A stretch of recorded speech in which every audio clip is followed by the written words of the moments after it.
İsrailiya coğrafiyalik o'rinda talash-tartish qiladigan kichik davlat. Shunga qo'shni davlatlar ularning bevosita dushmani.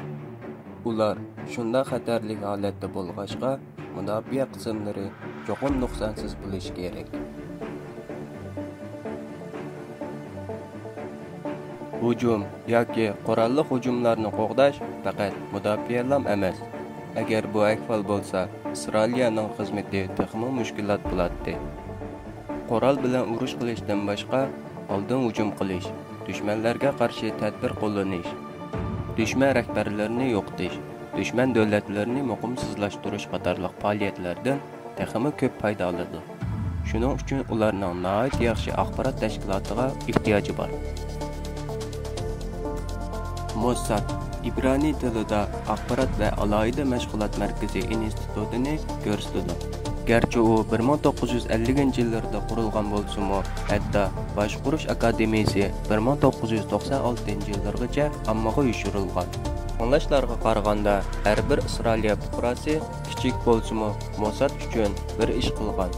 120 dak film ishlagan Arnon Milchan Mossad uchun jasuslik qilganligini e'tirof qildi. Arnon mundoq dedi: "Men vatan uchun hamma ishni qildim. Men buningdan faxrlanaman. Mossad Isroiliya davlatining bexatarligi uchun xizmat qilib qolmay, dunyodagi barliq yahudilarning vatan qo'g'dash vazifasi bor.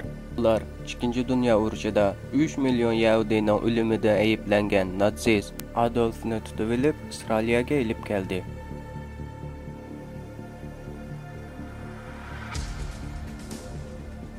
U o'lim jazosiga hukm qilingandan keyin jasadini ma'lum bir dengiz tavalligiga dafn qildi.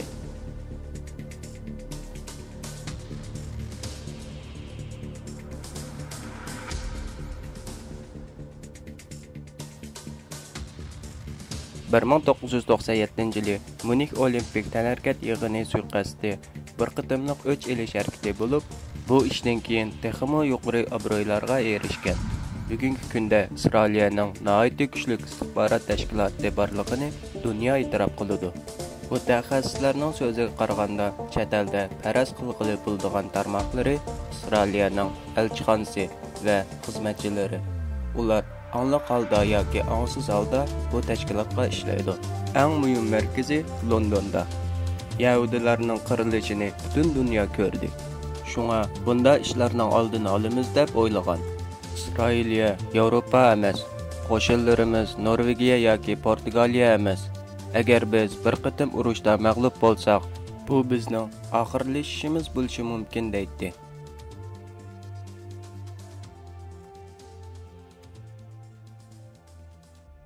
Netflix ishlagan Jasus ismli film bu tashkilotning diqqatini tortdi. Bu haqiqiy Mossad jasusining hikoyasini asos qilgan film.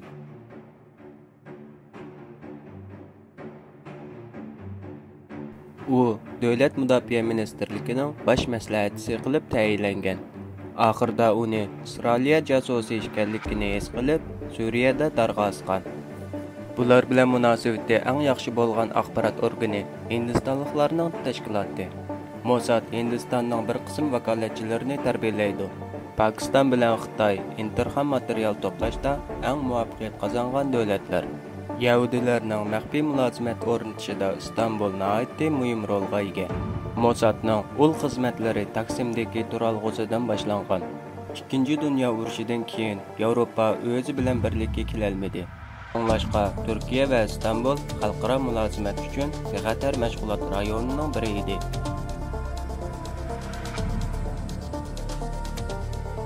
Shilova binoning 3-qavatidan uy ijara oldi.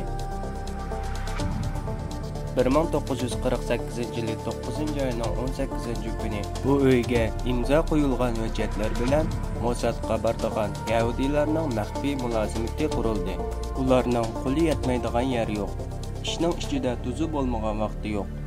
Ammo hammaga ayon bo'lgani Isroiliyaning bu tashkiloti bo'lmasa, turg'idek kuchimi bo'lmaydi.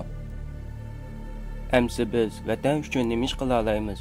Dunyoda qayta yuz bermaydi degan qirg'inchilik hozir vahshiylarcha bizning beshimizga kelyapti.